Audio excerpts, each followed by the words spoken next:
Radio Tehran, শুরু হচ্ছে বিশ্ব সংবাদ।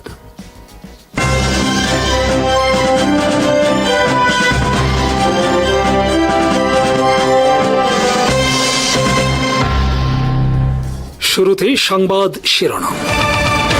আসসালামু আলাইকুম। যুদ্ধে জয় পেতে পারে ইরান, যুদ্ধের বিরুদ্ধে আমেরিকান 4 স্টার মেরিন সেনা। বাহরাইনে ইরানের মিসাইল বৃষ্টি মাটির সাথে মিশে গেছে যুক্তরাষ্ট্রের ৫ম নৌবহরের সদর দপ্তর। সংযুক্ত আরব আমিরাতে দুদিন ধরে চলছে গোটা ইরান জুড়ে নির্বিচার হামলা যুক্তরাষ্ট্র ইসরায়েলের। ডুবে গেছে ইরানের রণতরী। ইসরায়েলের ডিমোনা পারমাণবিক কেন্দ্রে হামলার হুমকি ইরানের। সামরিক বিশ্লেষকদের মতে চলমান এই যুদ্ধে যুক্তরাষ্ট্র ইসরায়েলের জয়ের কোনো সম্ভাবনা নেই। জয়ের দ্বারপ্রান্তে ইরান। এই যুদ্ধ থামানোর এখন একটাই উপায় আছে, তা হলো যুক্তরাষ্ট্র ইসরায়েলের একতরফা যুদ্ধবিরতি ঘোষণা। যুদ্ধের মাঠে বা আলোচনার মাধ্যমে যুদ্ধ শেষ হবে না, কারণ ইরান ইতোমধ্যে যুক্তরাষ্ট্রের আলোচনায় বসার প্রস্তাব প্রত্যাখ্যান করেছে, আর ইরানও এ যুদ্ধ থামাবে না। ফলে যুক্তরাষ্ট্রের জন্য এখন একটি মাত্র পথ খোলা তথা একতরফা যুদ্ধবিরতি। বিশ্লেষকদের মতে যুক্তরাষ্ট্র ইসরায়েল একতরফা যুদ্ধবিরতি ঘোষণা করলে ইরানও যুদ্ধ থামিয়ে দেবে। যুক্তরাষ্ট্র ইসরায়েল এই যুদ্ধে পরাজয়ের পথে, তার কারণ তাদের পক্ষে ইরানের স্থল অভিযান পরিচালনা করা সম্ভব নয়। আর কেবলমাত্র বিমান হামলা চালিয়ে কোনো দেশ জয় করা যায় না এবং সরকারও পরিবর্তন করা যায় না। রাশিয়া ইউক্রেন 4 বছরের যুদ্ধ তার প্রমাণ। ডোনাল্ড ট্রাম্প তার একক সিদ্ধান্তে এই যুদ্ধ শুরু করেছেন। যুক্তরাষ্ট্র আর্মিও এই যুদ্ধের বিরুদ্ধে। যুক্তরাষ্ট্র আর্মিকে বাধ্য করা হয়েছে সমস্ত নিয়মনীতি পেশাদারিত্বের বাইরে গিয়ে যুদ্ধে জড়াতে। ফলে তাদের মধ্যে তীব্র ক্ষোভ বিরাজ করছে। তারই বহিঃপ্রকাশ দেখা গেল বুধবার senate armed services sub committee শুনানিতে। এ সময় 4 স্টার একজন মেরিন জেনারেল বিদ্রোহ ঘোষণা করেন ট্রাম্পের যুদ্ধের সিদ্ধান্তের বিরুদ্ধে। ব্রায়ান ম্যাকগিনিস নামক এই বিদ্রোহী জেনারেল বলেন, এই যুদ্ধ শুরু করা হচ্ছে ইসরায়েলের জন্য। আমরা আমেরিকান ছেলেমেয়েরা ইসরায়েলের জন্য যুদ্ধ করতে পারি না, তারা ইসরায়েলের জন্য এভাবে জীবন দিতে পারে না। আমরা ইসরায়েলের জন্য যুদ্ধ করব না, আমেরিকা ইসরায়েলের জন্য যুদ্ধ করবে না।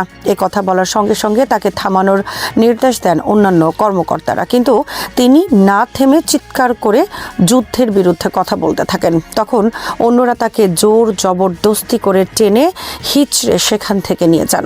এ সময় তার বাম হাত ভেঙে যায়। জোর করে যখন এই সেনা কর্মকর্তাকে নিয়ে যাওয়া হচ্ছিল, তখন তিনি ফিলিস্তিনের পক্ষে স্লোগান দেন। তিনি মেরিন সেনাদের বিদ্রোহের আহ্বান জানান যুদ্ধের বিরুদ্ধে। একজন 4 স্টার জেনারেলকে এভাবে অপদস্থ করে সভা থেকে বের করার সময় সভায় উপস্থিত অন্য সবাই নীরব বসে থাকেন। তখন একজন নারীকে বলতে শোনা গেছে, আপনারা সবাই কি রোবট? তিনি একজন 4 স্টার জেনারেল, তিনি একজন 4 স্টার আমেরিকান জেনারেল। প্রকাশিত বিভিন্ন খবরে বলা হয়েছে, ইরানের বিরুদ্ধে যুদ্ধে যুক্তরাষ্ট্র সেনাদের কোনো নৈতিক মনোবল নেই। তার প্রমাণ মধ্যপ্রাচ্যের বিভিন্ন আরব দেশের যুক্তরাষ্ট্রের ঘাঁটিগুলো। যুক্তরাষ্ট্রের সব ঘাঁটি ছেড়ে তারা পালিয়েছে। অনেকে আশ্রয় নিয়েছে বিভিন্ন হোটেল ও বেসামরিক এলাকায়।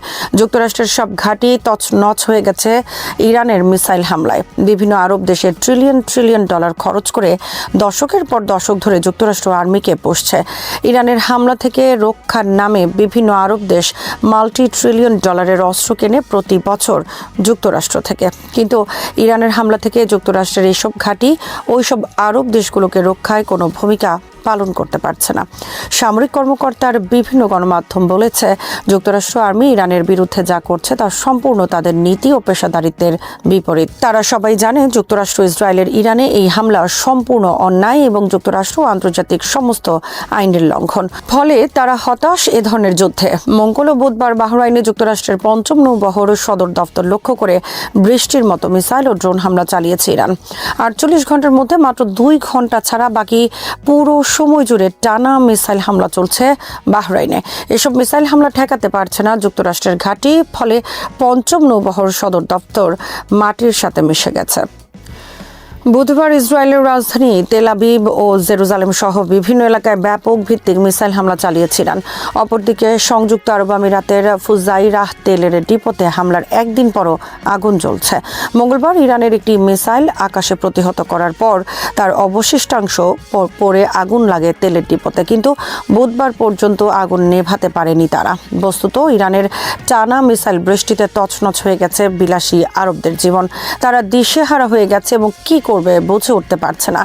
সব যেন অকার্যকর হয়ে গেছে। দুবাই সহ বিভিন্ন বিলাসী শহর থেকে পালাচ্ছে সব বিদেশিরা। আরব শেখরা তীব্র আতঙ্কে আছে কখন ইরানের মিসাইল এসে আঘাত করে তাদের মাথায়। একই সঙ্গে তারা আতঙ্কে আছে ইসরায়েলও তাদের গুরুত্বপূর্ণ স্থাপনায় আঘাত করতে পারে ঘোলা পানিতে মাছ শিকারের অংশ হিসেবে। গত কয়েকশো বছরে এমন ভয়ানক পরিস্থিতির মুখোমুখি হয়নি আরব রাজারা, এবং এ ধরনের পরিস্থিতি মোকাবেলারও কোনো উপায় তাদের জানা নেই। প্রকাশিত এক জরিপে বলা হয়েছে যুক্তরাষ্ট্রের ৭০% মানুষ ইরান আক্রমণের বিরুদ্ধে। অপরদিকে ইরানে যারা কিছুদিন আগেও সরকার পতনের জন্য রাস্তায় বিক্ষোভ করেছে তারা এখন সরকারের পক্ষে এবং আমেরিকার বিরুদ্ধে প্রতিশোধের আগুনে জ্বলছে। তারা সবাই এখন ঐক্যবদ্ধ। বিশেষ করে তাদের সর্বোচ্চ ধর্মীয় নেতা আলী খামেনিকে এভাবে হত্যার পর ইরানের কোটি কোটি মানুষ জীবন পণ করেছে যুক্তরাষ্ট্রকে প্রতিহত করার জন্য। বিপরীতে ইরানে হামলার কারণে আমেরিকানদের জীবনও তছনছ হতে শুরু করেছে। রকেট গতিতে বাড়ছে জিনিসপত্রের দাম। অনেকদিন ধরে বারবার মন্দার মুখোমুখি হচ্ছে যুক্তরাষ্ট্রের অর্থনীতি। কোনো মতে জোড়াতালি দিয়ে এবং বিপুল পরিমাণ ঋণ নিয়ে বারবার ঠেকানো হচ্ছে দেউলিয়া পরিস্থিতি। এ অবস্থায় এ ধরনের ব্যয়বহুল যুদ্ধের বিরুদ্ধে তীব্রভাবে ফুঁসে উঠছে সব আমেরিকানরা। প্রকাশিত একটি খবরে বলা হয়েছে ইরানের একটি ড্রোন ভূপাতিত করার জন্য যুক্তরাষ্ট্র ৮ থেকে ১২টি প্যাট্রিয়ট মিসাইল ছুড়ছে, যা অবিশ্বাস্য, কিন্তু এটাই বাস্তব, কারণ তারা পেশাদারিত্ব ও মনোবল হারিয়ে ফেলছে। যেখানে ইরানের একটি শাহেদ 136 মিসাইলের দাম মাত্র $৪০,০০০ থেকে $৫০,০০০, সেখানে একটি প্যাট্রিয়ট মিসাইলের দাম $৪০ লাখ। এ থেকে সহজে অনুমান করা যায় ইরানের বিরুদ্ধে যুদ্ধে যুক্তরাষ্ট্রের ব্যয়ের পরিমাণ। ২৮ ফেব্রুয়ারি হামলার পর থেকে বুধবার পর্যন্ত যুক্তরাষ্ট্রের ব্যয় হচ্ছে $৩১ থেকে $৩৪ বিলিয়ন। যুক্তরাষ্ট্র ও ইসরায়েল বুধবার গোটা তেহরান জুড়ে নির্বিচার হামলা চালিয়েছে। হামলায় ধ্বংস হয়েছে পারমাণবিক স্থাপনা সহ অনেক গুরুত্বপূর্ণ সামরিক বেসামরিক প্রতিষ্ঠান। এর ফলে মোট নিহতের সংখ্যা ছাড়িয়েছে ১,০০০। বুধবার যুক্তরাষ্ট্র সাবমেরিন থেকে মিসাইল হামলা চালিয়ে ডুবিয়ে দিয়েছে ইরানের একটি ফ্রিগেট রণতরী। শ্রীলঙ্কার উপকূলে এ ঘটনায় নিহত হয়েছেন ৮৭ জন ইরানি সেনা। ৩২ জন সেনাকে শ্রীলঙ্কা উদ্ধার করেছে। জাহাজে মোট ১৮০ জন নাবিক ছিলেন, বাকিরা এখনও নিখোঁজ। একটি আন্তর্জাতিক মহড়ায় অংশ নিয়ে ইরানের এই রণতরী দেশে ফেরার পথে হামলা চালায় যুক্তরাষ্ট্র নেভি। ইরানের এলিট ফোর্স IRGCর একজন ঊর্ধ্বতন কর্মকর্তা বলেছেন, ইসরায়েল যুক্তরাষ্ট্র যদি ইরানের ক্ষমতা পরিবর্তনের চেষ্টা করে তাহলে হামলা করা হবে ডিমোনা পারমাণবিক স্থাপনায়। ডিমোনা পারমাণবিক স্থাপনা Shimon Peres Negev nuclear research centre নামে পরিচিত। এটি ইসরায়েলের নেগেভ মরুভূমিতে অবস্থিত একটি অত্যন্ত গোপনীয় পারমাণবিক কেন্দ্র। এটি ইসরায়েলের পারমাণবিক অস্ত্র তৈরির প্রধান উৎস হিসেবে ব্যাপকভাবে বিবেচিত। ১৯৫০-এর দশকের শেষের দিকে ফ্রান্সের সহায়তায় এটি নির্মাণ করা হয় এবং ১৯৬০-এর দশকে এটি কার্যকর হয়। মধ্যপ্রাচ্যের চলমান সংঘাতে নতুন এক কৌশলগত মোড় এসেছে ইরানের সাম্প্রতিক দাবি ঘিরে। তেহরান ঘোষণা করেছে যে তারা কাতারে অবস্থিত যুক্তরাষ্ট্রের অত্যাধুনিক ANFPS 132 block 5 early warning radar সিস্টেমে সফল হামলা চালিয়ে সেটিকে অকার্যকর বা ধ্বংস করেছে। রাডারটি যুক্তরাষ্ট্রের বৈশ্বিক ক্ষেপণাস্ত্র সতর্কতা নেটওয়ার্কের অংশ হিসেবে বিবেচিত হয় এবং এর আনুমানিক নির্মাণ ব্যয় প্রায় $1.1 বিলিয়ন বলে বিভিন্ন প্রতিরক্ষা বিশ্লেষণে উল্লেখ রয়েছে। ইরানের এই দাবি যদি পুরোপুরি সত্য প্রমাণিত হয় তাহলে তা শুধু একটি স্থাপনা ধ্বংসের ঘটনা নয়, বরং পারস্য উপসাগরীয় অঞ্চলে যুক্তরাষ্ট্র তার মিত্রদের আকাশ প্রতিরক্ষা কাঠামোয় একটি তাৎপর্যপূর্ণ ফাঁক তৈরি হওয়ার ইঙ্গিত বহন করতে পারে। ANFPS 132 ব্লক 5 হল যুক্তরাষ্ট্রের আপগ্রেডেড আর্লি ওয়ার্নিং রাডার সিরিজের অংশ, যা দূরপাল্লার ব্যালিস্টিক ক্ষেপণাস্ত্র শনাক্ত ও ট্র্যাক করার জন্য তৈরি। এই রাডার সিস্টেমের প্রযুক্তিগত বৈশিষ্ট্যের মধ্যে রয়েছে হাজার হাজার কিলোমিটার দূর থেকে উৎক্ষেপিত ক্ষেপণাস্ত্রের তাপ ও গতি শনাক্ত করার সক্ষমতা, উচ্চ ক্ষমতার ফেজড অ্যারে অ্যান্টেনা এবং রিয়েল টাইম ডেটা শেয়ারিং ব্যবস্থা। কাতারে অবস্থিত এই স্থাপনাটি মার্কিন সেন্ট্রাল কমান্ডের কার্যক্রমে গুরুত্বপূর্ণ ভূমিকা পালন করত বলে প্রতিরক্ষা মহল মনে করে। এটি শুধু যুক্তরাষ্ট্র নয়, বরং ইসরায়েল সহ আঞ্চলিক অংশীদারদের প্রতিরক্ষা পরিকল্পনাতেও প্রাথমিক সতর্কতা সরবরাহ করত। ইরানের ইসলামিক রেভলিউশনারি গার্ড কোর এক বিবৃতিতে জানায়, তাদের ক্ষেপণাস্ত্র ও ড্রোন সমন্বিত হামলায় এই রাডার স্থাপনাটি লক্ষ্যবস্তুতে পরিণত করে। তারা দাবি করে আকাশ প্রতিরক্ষা ভেদ করে নির্ভুলভাবে আঘাত হানা হয়েছে এবং এর ফলে শত্রুপক্ষের চোখ অন্ধ করে দেয়া সম্ভব হয়েছে। তবে যুক্তরাষ্ট্র বা কাতারের পক্ষ থেকে এখন পর্যন্ত পূর্ণাঙ্গ ধ্বংসের বিষয়টি আনুষ্ঠানিকভাবে স্বীকার করা হয়নি। মার্কিন কর্মকর্তারা শুধু বলছেন আঞ্চলিক নিরাপত্তা পরিস্থিতি মূল্যায়ন করা হচ্ছে এবং প্রয়োজনীয় প্রতিরক্ষামূলক ব্যবস্থা নেওয়া হয়েছে।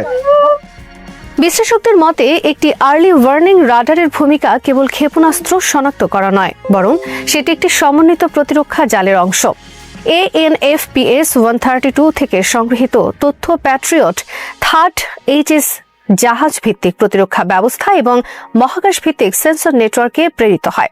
ফলে একটি স্থাপনা ক্ষতিগ্রস্ত হলেও পুরো নেটওয়ার্ক সঙ্গে সঙ্গে অকার্যকর হয়ে যায় না। তবু নির্দিষ্ট ভৌগোলিক অঞ্চলে প্রতিক্রিয়ার সময় কমে যাওয়া বা নজরদারির ফাঁক তৈরি হওয়ার সম্ভাবনা উড়িয়ে দেওয়া যায় না। বিশেষত পারস্য উপসাগরীয় অঞ্চলে ইরানের ক্ষেপণাস্ত্র সক্ষমতা বিবেচনায় আগাম সতর্কতার প্রতিটি সেকেন্ড অত্যন্ত গুরুত্বপূর্ণ। এই ঘটনার কৌশলগত তাৎপর্য বোঝার জন্য সাম্প্রতিক সংঘাত প্রেক্ষাপটও বিবেচনায় নিতে হয়। যুক্তরাষ্ট্র ও ইসরায়েল গত কয়েক সপ্তাহ ধরে ইরানের সামরিক অবকাঠামো লক্ষ্য করে বিভিন্ন হামলা চালিয়েছে বলে খবর প্রকাশিত হয়েছে। তেহরান দাবি করছে তাদের প্রতিক্রিয়া ছিল প্রতিরোধমূলক এবং তারা এমন লক্ষ্যবস্তু বেছে নিয়েছে যা সরাসরি তাদের বিরুদ্ধে ব্যবহৃত হচ্ছিল। ইরানের সামরিক নেতৃত্বের বক্তব্য অনুযায়ী শত্রুপক্ষের নজরদারি ও সতর্কতা ব্যবস্থায় আঘাত হানাই ছিল প্রধান কৌশল, যাতে ভবিষ্যৎ ক্ষেপণাস্ত্র অভিযানে তারা কৌশলগত সুবিধা পায়। প্রতিরক্ষা বিশেষজ্ঞরা বলছেন যদি সত্যি রাডারটি সম্পূর্ণ ধ্বংস হয়ে থাকে তবে সেটি প্রতিস্থাপন করা সহজ কাজ নয়।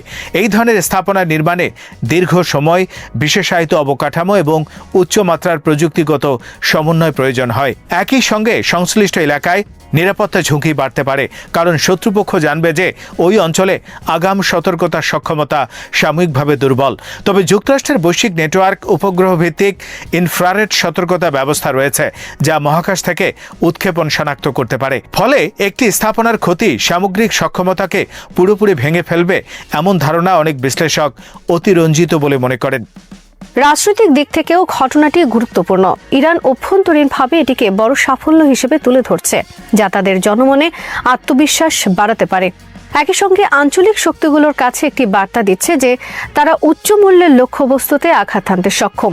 অপরদিকে যুক্তরাষ্ট্রের জন্য এটি কূটনৈতিক চ্যালেঞ্জ হয়ে দাঁড়াতে পারে, কারণ মিত্র দেশগুলো তাদের নিরাপত্তা ব্যবস্থার কার্যকারিতা নিয়ে প্রশ্ন তুলতে পারে।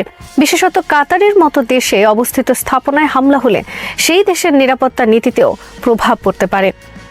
সামরিক কৌশলগত দৃষ্টিকোণ থেকে দেখলে এই হামলা অ্যান্টি অ্যাক্সেস এরিয়া ডিনায়াল নীতির অংশ হতে পারে, অর্থাৎ শত্রুপক্ষের নজরদারি ও প্রতিরক্ষা ব্যবস্থাকে দুর্বল করে আকাশ ও সমুদ্র পথে নিজেদের প্রভাব বিস্তার নিশ্চিত করা। ইরান বহু বছর ধরে ক্ষেপণাস্ত্র প্রযুক্তি উন্নয়নে বিনিয়োগ করেছে এবং তাদের ব্যালিস্টিক ও ক্রুজ ক্ষেপণাস্ত্র ভাণ্ডার মধ্যপ্রাচ্যে অন্যতম বৃহৎ বলে ধারণা করা হয়। এই সক্ষমতার সঙ্গে যদি নির্ভুল লক্ষ্যভেদের প্রমাণ যুক্ত হয় তাহলে তা আঞ্চলিক শক্তির ভারসাম্যে নতুন সমীকরণ তৈরি করতে পারে। তবে এখনও অনেক প্রশ্নের উত্তর অমীমাংসিত। রাডারটি সম্পূর্ণ ধ্বংস হয়েছে নাকি আংশিক ক্ষতিগ্রস্ত তা পরিষ্কার নয়। সামরিক বিশ্লেষণে দেখা যায় বড় ফেসড অ্যারে রাডারগুলো কংক্রিট সুরক্ষিত কাঠামোর মধ্যে স্থাপন করা হয় এবং সেগুলো ধ্বংস করতে উচ্চ ক্ষমতার নির্ভুল আঘাত প্রয়োজন। ইরান যদি সত্যি এমন আঘাত হানতে সক্ষম হয়ে থাকে তবে তা তাদের ক্ষেপণাস্ত্র নির্ভুলতার মান উল্লেখযোগ্যভাবে উন্নত হওয়ার ইঙ্গিত দেয়। এটি আবার আংশিক ক্ষতি হয়ে থাকলে দ্রুত মেরামত বা বিকল্প সেন্সর স্থাপনের মাধ্যমে ঘাটতি পূরণ সম্ভব হতে পারে। সব মিলিয়ে কাতারে অবস্থিত মার্কিন ANFPS 132 ব্লক 5 রাডার ঘিরে ইরানের এই দাবি মধ্যপ্রাচ্যের নিরাপত্তা বাস্তবতায় নতুন উত্তেজনা সৃষ্টি করেছে।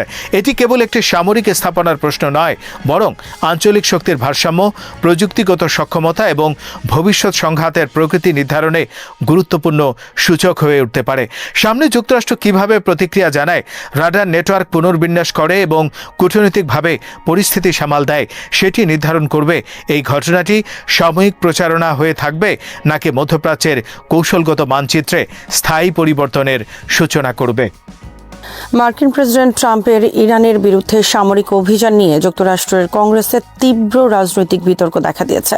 রিপাবলিকান নিয়ন্ত্রিত মার্কিন সিনেট প্রেসিডেন্টকে কংগ্রেসের অনুমোদন ছাড়া ইরানের বিরুদ্ধে ভবিষ্যৎ সামরিক হামলা চালানো থেকে বিরত রাখার একটি প্রস্তাব ভোটের মাধ্যমে নাকচ করেছে। বুধবার বিকেলে অনুষ্ঠিত ভোটে প্রস্তাবটি 47-53 ভোটে পরাজিত হয়।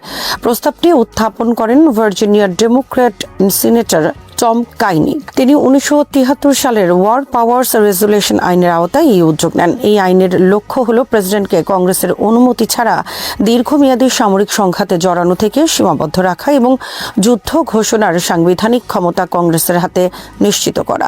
ভোটে প্রায় সব ডেমোক্র্যাট সিনেটর প্রস্তাবটির পক্ষে অবস্থান নিলেও পেনসিলভানিয়ার সিনেটর জন ফ্যাটারম্যান ব্যতিক্রম ছিলেন। তিনি মনে করেন চলমান সামরিক অভিযানের মাঝপথে প্রেসিডেন্টের ক্ষমতা সীমিত করলে তা যুক্তরাষ্ট্রের জন্য ভুল বার্তা দিতে পারে। অন্যদিকে রিপাবলিকানদের মধ্যে কেবল কেনটাকির সিনেটর র্যান্ড পল প্রস্তাবটির পক্ষে ভোট দেন। রিপাবলিকান নেতারা প্রেসিডেন্ট ট্রাম্পের সামরিক পদক্ষেপকে সমর্থন জানিয়েছেন। দক্ষিণ ক্যারোলিনার সিনেটর লিন্ডসে গ্রাহাম বলেন, প্রেসিডেন্টকে তার সামরিক অভিযান সম্পন্ন করার সুযোগ দেওয়া উচিত। যুক্তরাষ্ট্র ও ইসরায়েলের যৌথ বিমান হামলা শুরু হওয়ার 5 দিনের মধ্যেই এই ভোট অনুষ্ঠিত হয়, যার ফলে ইতোমধ্যে মার্কিন হতাহতের পাশাপাশি শত শত মানুষের মৃত্যু হয়েছে বলে জানা গেছে। এদিকে প্রতিনিধি পরিষদেও একই ধরনের একটি প্রস্তাব বৃহস্পতিবার ভোটে তোলার কথা রয়েছে। হাউস স্পিকার মাইক জনসন এবং উদ্যোগের সমালোচনা করে বলেন, এমন পদক্ষেপ শত্রুপক্ষে অবস্থান নেওয়ার শামিল। তবে রিপাবলিকান দলের 2 সদস্য ওয়াহিওর ওয়ারেন ডেভিডসন এবং কেনটাকির থমাস মাসাই এই প্রস্তাবের পক্ষে ভোট দেওয়ার ঘোষণা দিয়েছেন। ডেমোক্র্যাট নেতারা আশঙ্কা করছেন ইরানের বিরুদ্ধে সীমিত হামলা ধীরে ধীরে বড় আকারের সংঘাতে রূপ নিতে পারে। সিনেটের সংখ্যালঘু নেতা চাক শুমার সতর্ক করে বলেছেন, প্রশাসন বিভিন্ন সময়ে হামলার ভিন্ন ভিন্ন ব্যাখ্যা দিচ্ছে, যা পরিস্থিতি নিয়ে উদ্বেগ বাড়াচ্ছে। সব মিলিয়ে সিনেটের এই ভোট যুক্তরাষ্ট্রের রাজনীতিতে প্রেসিডেন্টের সামরিক ক্ষমতা ও কংগ্রেসের সাংবিধানিক ভূমিকা নিয়ে নতুন করে বিতর্ক উস্কে দিয়েছে। বিশ্লেষকদের মতে ইরান সংকট দীর্ঘায়িত হলে এই বিতর্ক আরও তীব্র হতে পারে। ইরানে যুক্তরাষ্ট্র ও ইসরায়েলের যৌথ হামলায় নিহতের সংখ্যা বেড়ে 926 জনে পৌঁছেছে বলে জানিয়েছে দেশটির স্বাস্থ্য মন্ত্রণালয়। বুধবার দেয়া এক বিবৃতিতে মন্ত্রণালয়ের মুখপাত্র হোসেন কেরমানপুর জানান, গত 28 ফেব্রুয়ারি থেকে 4 মার্চ বিকেল 5টা পর্যন্ত চালানো এসব হামলায় মোট 6186 জন আহত হয়েছেন। মুখপাত্র বলেন, আহতদের মধ্যে বর্তমানে 2054 জন বিভিন্ন হাসপাতালে চিকিৎসাধীন রয়েছেন।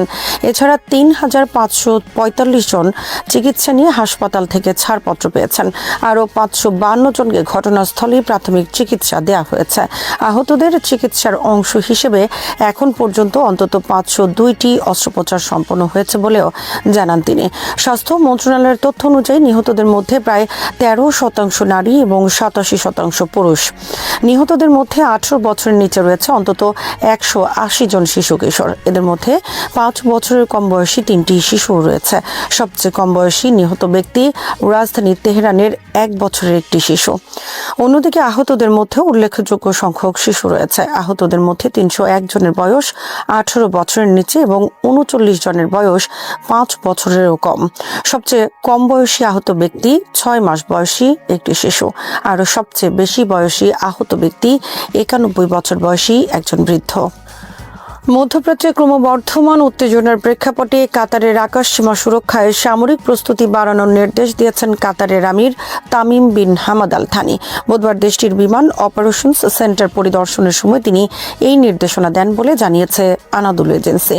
কাতারের আমিরি দিওয়ানের এক বিবৃতিতে বলা হয়, পরিদর্শনকালে আমির সামরিক ইউনিটগুলোর প্রস্তুতির অবস্থা পর্যালোচনা করেন এবং চলমান কার্যক্রম সম্পর্কে বিস্তারিত ব্রিফিং নেন। বিশেষ করে গুরুত্বপূর্ণ স্থাপনার নিরাপত্তা জোরদার করা এবং দেশের আকাশসীমা ও আঞ্চলিক জলসীমা সুরক্ষার জন্য যে পদক্ষেপ নেওয়া হয়েছে সে বিষয়ে তাকে অবহিত করা হয়।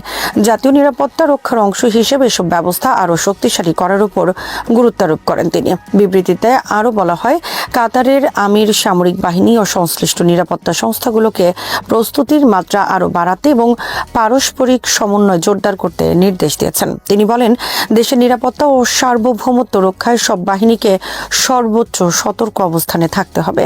এদিকে হামলার জবাবে তেহরানও পাল্টা পদক্ষেপ নিয়েছে। ইরান ড্রোন ও ক্ষেপণাস্ত্র হামলা চালিয়ে ইসরায়েলের পাশাপাশি উপসাগরীয় কয়েকটি দেশকে লক্ষ্যবস্তু করেছে, যেখানে মার্কিন সামরিক ঘাঁটি ও সম্পদ রয়েছে। ফলে গোটা মধ্যপ্রাচ্যে নিরাপত্তা পরিস্থিতি আরও উত্তেজনাপূর্ণ হয়ে উঠেছে এবং সম্ভাব্য সংঘাত ছড়িয়ে পড়ার আশঙ্কা বাড়ছে। এই প্রেক্ষাপটে আকাশসীমা ও গুরুত্বপূর্ণ স্থাপনা রক্ষায় কাতার তার সামরিক প্রস্তুতি জোরদার করেছে।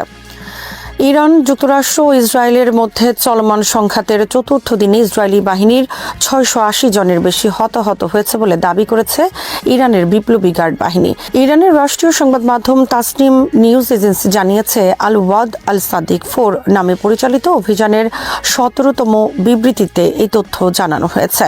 বিবৃতিতে বলা হয়, অভিযানের 16তম ধাপে ইরানের মহাকাশ ও ক্ষেপণাস্ত্র বাহিনী ইসরায়েলের মধ্য ও উত্তরাঞ্চলের বিভিন্ন গুরুত্বপূর্ণ লক্ষ্যবস্তুতে ব্যাপক ক্ষেপণাস্ত্র ও ড্রোন হামলা চালায়।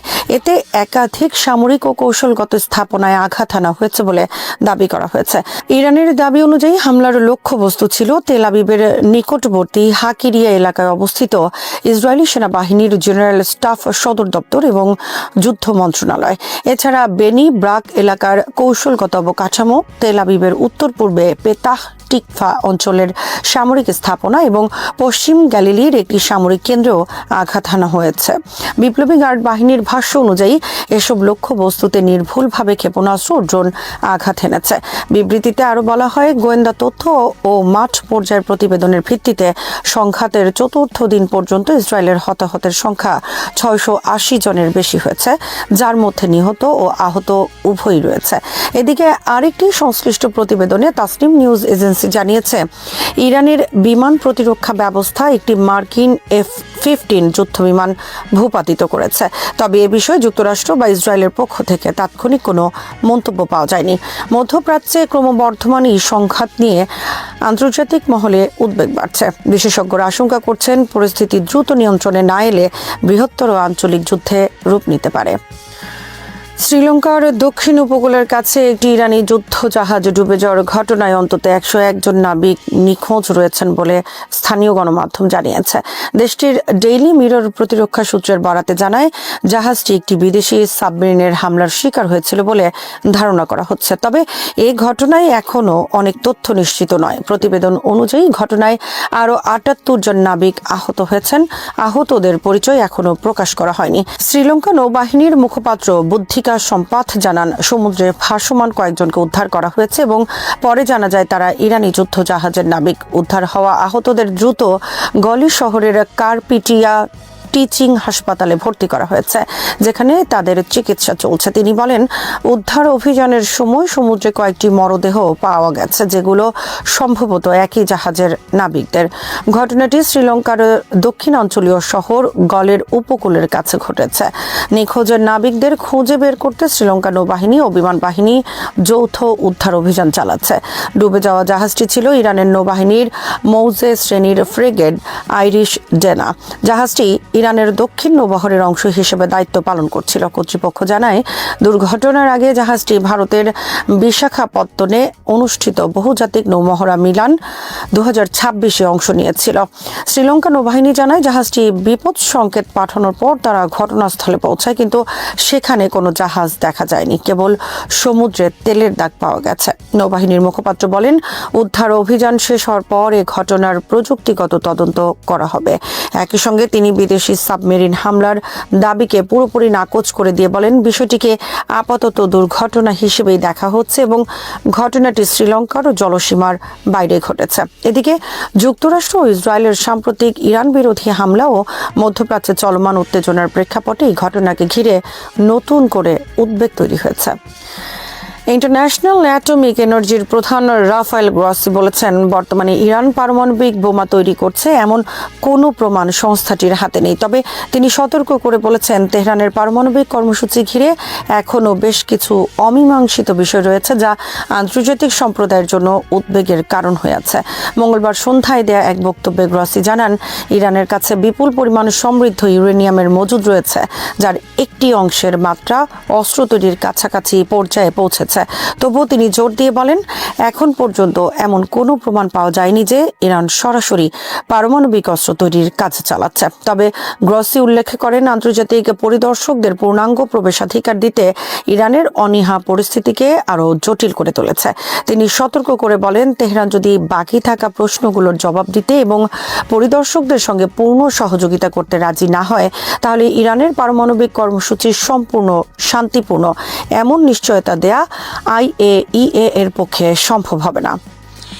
শ্রোতা বন্ধুরা, বিশ্ব সংবাদে এই ছিল আমাদের সর্বশেষ আয়োজন। সঙ্গে থাকার জন্য আপনাদের সবাইকে অসংখ্য ধন্যবাদ।